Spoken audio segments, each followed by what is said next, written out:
Hi there, my name is Nathan Wells. I work with Action International Ministries, and I wanted to walk through uh, the tech stack for our PlovPit library app.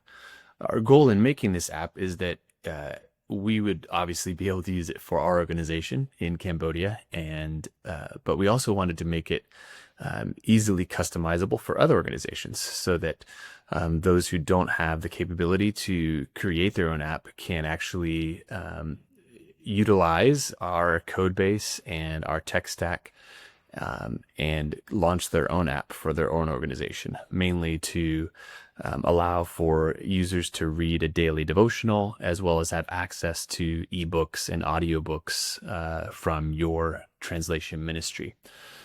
So we've tried to keep things as simple as possible, but also as cost effective.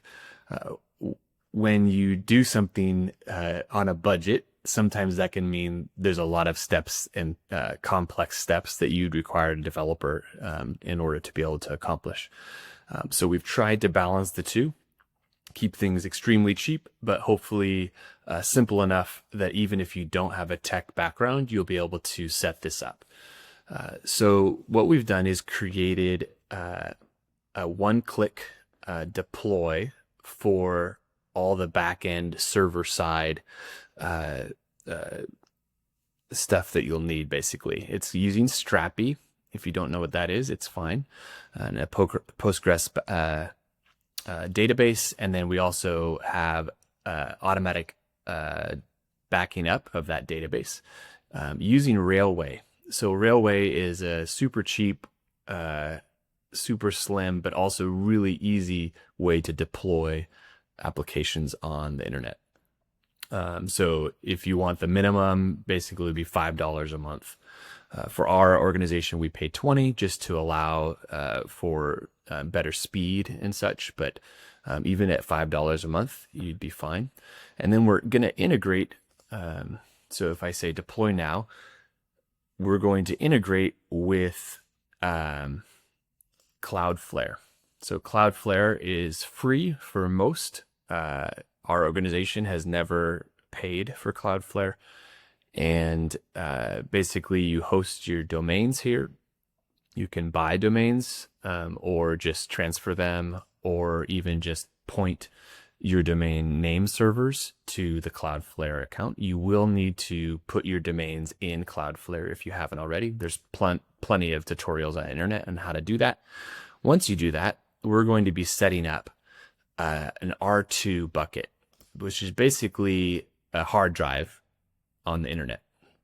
And so you will create a bucket here. You'll name the bucket. And location, you can tell it where you want to be located, closer to where your customers or your the people that are using the app are, and then you create this. Since we already have one created, I'll just show it to you.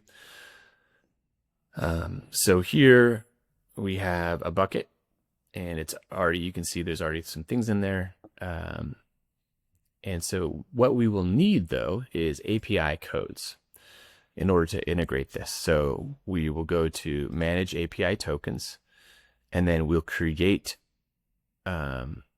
User API Token. We can give it a name like App Test or something. We are going to have Object Read and Write ability, and we're going to apply it to a specific bucket, the one that you just created, for instance, if it was called that. And then you will click continue. I will need to move my window, I guess, to be able to see that. Okay. And then you will have these two values here, the access key ID and then the secret access key. So when you launch the template, you'll need to configure the backup. You will do your bucket name, and access key ID and the access key secret. Those will be pasted here, and they also need to be pasted in the Railway Strapi app, those two places.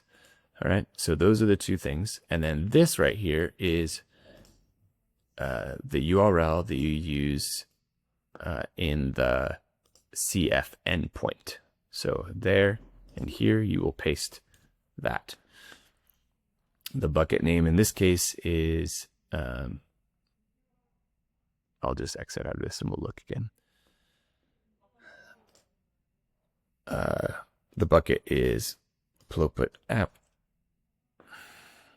And so you paste that in there and put the access key. And then the public access URL, this is something you have to set up. So if you go to your, oh, sorry, not API tokens. Go back to your R2 storage and click on your bucket. You will need to go to settings here and set up a custom domain.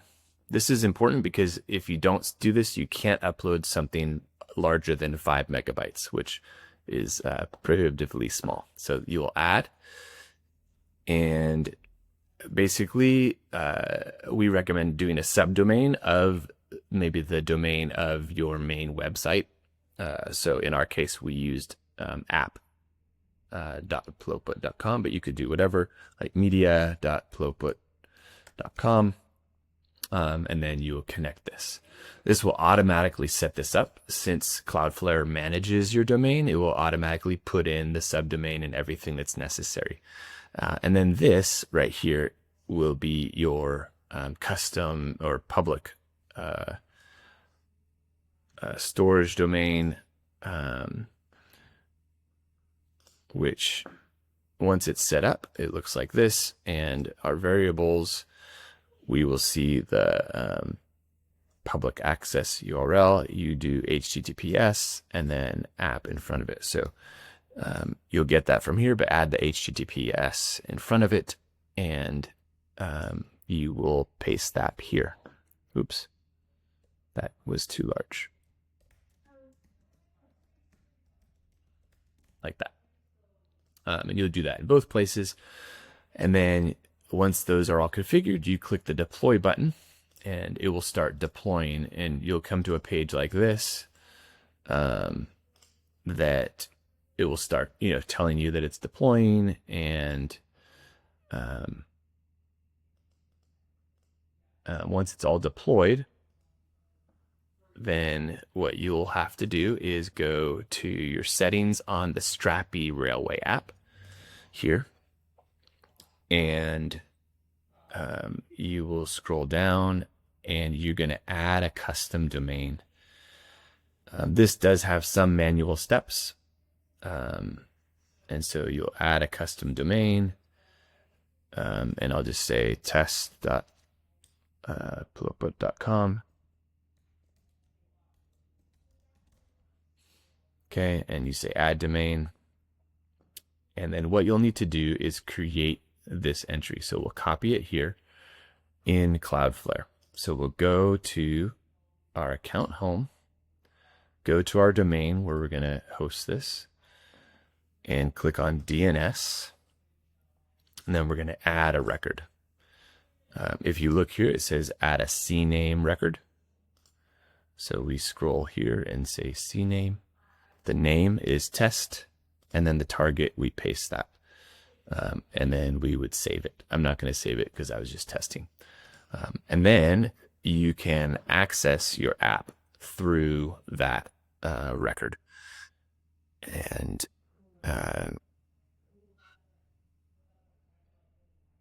so in this case, we have our Strappy install on appdata.plovpit.com. You log in here, and this is also where you then would add books to the app by clicking create entry, and we'll have other tutorials for this section. But that's basically how you set up the backend section of the app so that everything can be connected. So hopefully useful for everyone and cheap. Even if you use the higher end Railway, which is $20 a month, that's still very reasonable for what it's giving you. You can also choose in Strappy to set your region.